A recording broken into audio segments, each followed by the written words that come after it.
Hey, Jeremy from Gas Holes Garage, and I'm Pat. Welcome back. so, what the hell am I leaning on today that we're doing? Wife came home last night and said her truck's making a clunking noise from the right front, so I'm gonna take it apart and see what's going on. Hopefully it's not nothing major, Well, but we'll see. it is the wife's car, you know. If he loves her, we'll fix it. So we'll see what's gonna happen. Yeah, I don't know. Sounds like a suspension noise, or knowing this thing, it's the pins and the brakes that hold the brake pads in. It's kind of been an ongoing problem with this thing. I'm about to weld them in because the factory clips just pop right out going down the dirt roads all the time. Tried Carter keys, bending them over. We'll see. Well, it's got to be a common problem. I mean, have you looked it up on YouTube? I mean, we're YouTube certified and everything. I have not. Maybe somebody's got some little trick on there. Could be. If you do know something and we did the wrong way, leave it in the comments of how you normally would do it. Yeah, because this is it's done it like 3 or 4 times now, and it'll bend the pin when it comes out and hits the rim, and yeah, it's just been an ongoing problem with this. All right, well, let's see what it is. Get this wheel up. All right, Pat, so why should you get a second opinion when you take a car to get work done? Well, having my wife's truck in here kind of reminds me of one of the shops I used to work in. I don't want to say any names, or not even really the general area, but this one shop I worked in, this about 16-year-old girl came in with a 65, 66 Mustang. And you got to remember, this is back in the 80s. Back then, that was maybe a $500 car.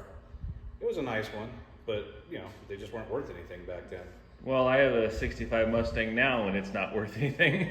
Well, it's 30 years later. It was literally given to me. It's worth more than $500. But you know, 16-year-old kid in school. She came in with her dad, and she said that her brakes weren't working right, and she was basically almost in tears. And what it was the shop owner. He was also the one that did the paperwork when everybody come in, and he took down all the info, and he told her, hey, it might be in your best interest to put disc brakes on this. And at the time, what you do is you find a car with, you know, a disc brake front end with similar, you know, Ford style, and you just take the spindle and everything off and swap it over. Basically, there weren't all the aftermarket kits, so it was kind of pricey. So when he hands me the ticket, he says, here, I want you to look at this. And he goes, he kind of nudged me, he says, it needs everything. I said, what do you mean? He says, they're looking to put disc brakes on it, and you know, if the cost is similar to what it would cost to redo the drum brakes in the front. And I said, but what if it doesn't need it? He goes, no, it needs it. It needs disc brakes. You're gonna write it up for everything. I said, well, I'll go see what it needs. So I took it around into the shop. I pulled it in, jacked it up, pulled the wheels off. The brakes were like brand new. They were just out of adjustment, a little dirty on the adjuster. So I cleaned it up, adjusted it, threw it back together, put the wheels on it, brought it, you know, pulled it out of the shop, walked back in. The father and daughter were still in there, and I handed the ticket to him. He says, "What's it need?" I said, "Nothing." I said, I adjusted the brakes, I cleaned them, you know, greased everything up. It is good to go. They're like brand new.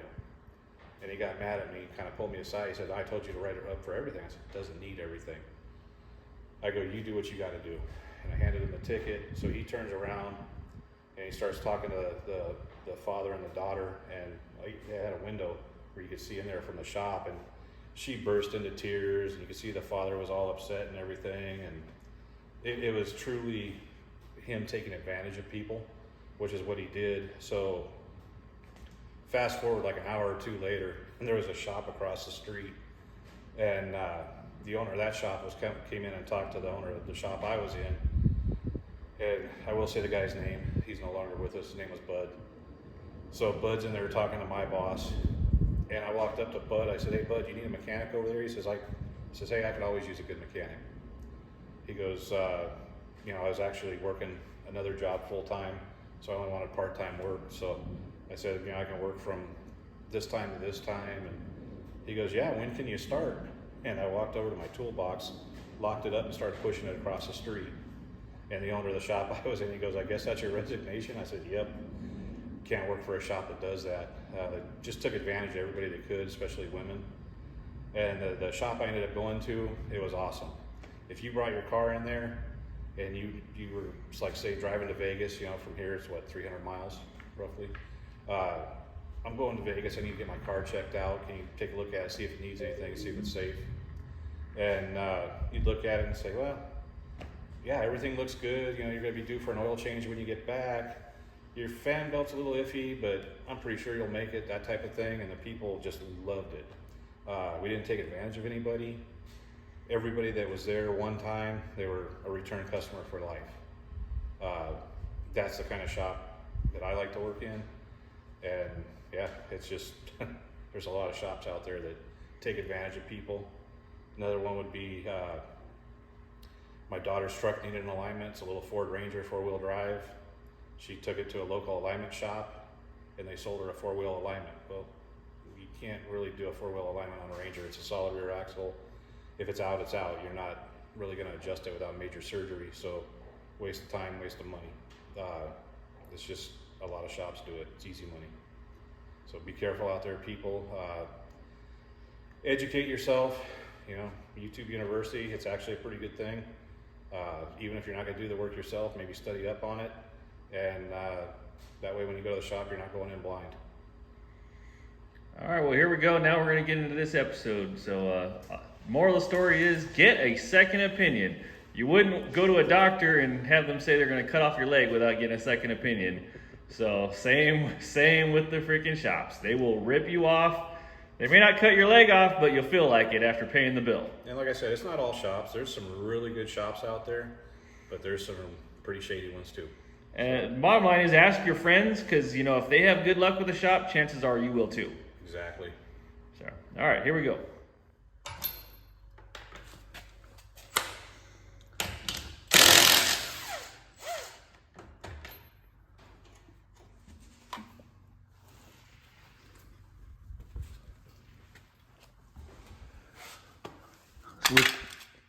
Which pins were you talking about? These ones here, and they are No. in. Oh, okay. Let's see.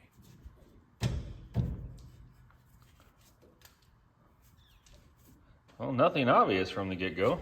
No. Definitely nothing obvious.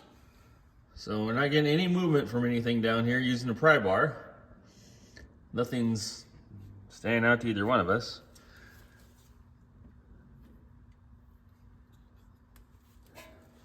Oh, if I only had a lift to put it on.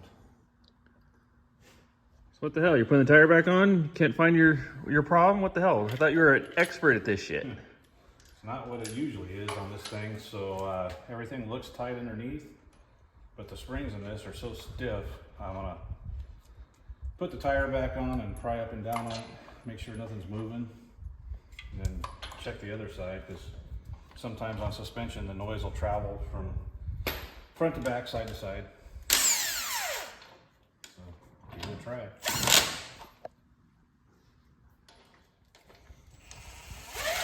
There we go. Now we're getting them on the way they're supposed to be. Yep, just had to get the bolt centered.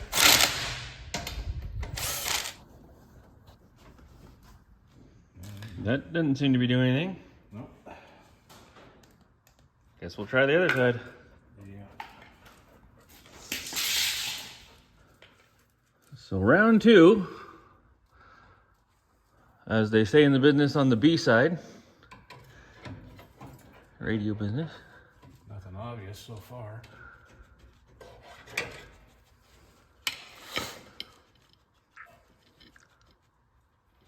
Hey, move. As again, the pins are in on this side. What do you see, Boo Boo? What is it? Boo Boo knows, he's just not telling us. What is it? What's wrong with it? Needs a little love. What are you talking, Boo Boo? Boo Boo, say hi. Say hi. Say hi. Ciao, Boo Boo. Well, have you found anything, Pat? No, just a cracked CV boot, which does make that noise when you turn, but it's on this side, on the left side, and the noise was supposedly coming from the right side. So it shouldn't be that. It's not making any noise when we turn it, but I have to go for a ride and see. Well, so we didn't find anything just looking at stuff. So now we're taking for a little spin around the yard. What are you thinking, Pat? I don't know. Something definitely feels a little loose, but can't quite place it. Nothing's too bad, isn't it? No. Ever thought of maybe your wife's crazy? All the time. All right, so down here where the steering rack is, see where it's bolted up. Go ahead, Pat. See how that's moving. That's not supposed to happen. That's probably where our sound is coming from. So we'll figure this out and see if it just needs tightening or maybe bushing. Here we go.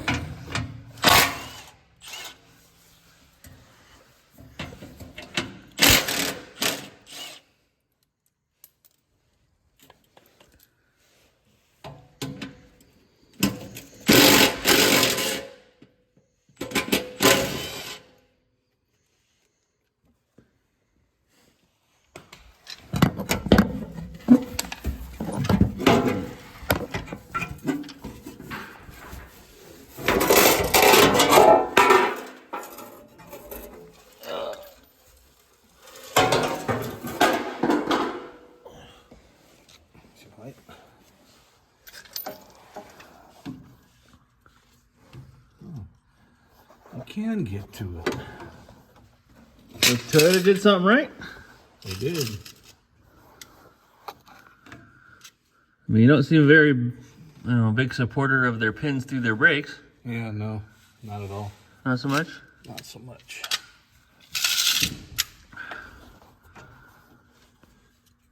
So trying to do this, we ran into a little problem with the tools. What happened, Pat, with the tools, the sockets? I don't know. My son was here last weekend, and seems like every time he comes over, tools end up missing. I think he throws them away instead of putting them away. They just got up and walked away, probably, I mean, that's what seems to happen in my house, because none of them were responsible. None of them did it, of course. Of course. And it's only your favorite set, of course. Yeah, that they don't make anymore. The joys of letting your sons use your shit. Well, you having fun down here, Pat? Nope. What are you talking about? You're getting to relax, lay down. Get a little, R&R laying on your back? Not so much? Not so much. Yeah, dirt falling in your face? Yeah, laying in dirt. Women pay a lot of money to have, mud put all over them. You're getting to do it for free. Yeah, but this ain't mud yet. Oh, we can change that real quick. Yeah, wait till I start sweating. We got some water bottles laying around. Hey, it's a nice day to be working on a car. You can't complain about today at all.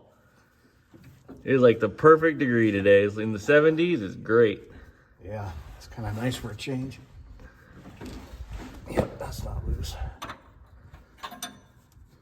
Yeah, what about the other one?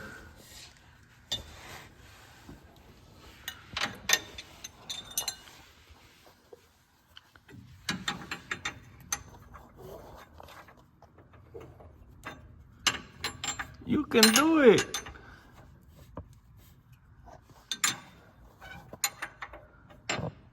Maybe. I can get it on there if you need me to. Can you? Yeah, here. Yeah, you do this.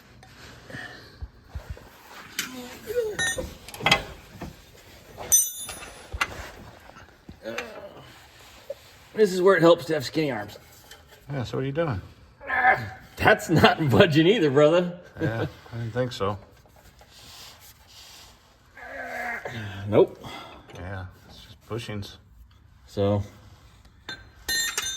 Fun. wow. And to do the bushings on that, I don't know, I mean, that doesn't look too bad. Doesn't look too good. My side doesn't anyway. I don't know about your side. All right, well, I think you need to order some bushings, buddy.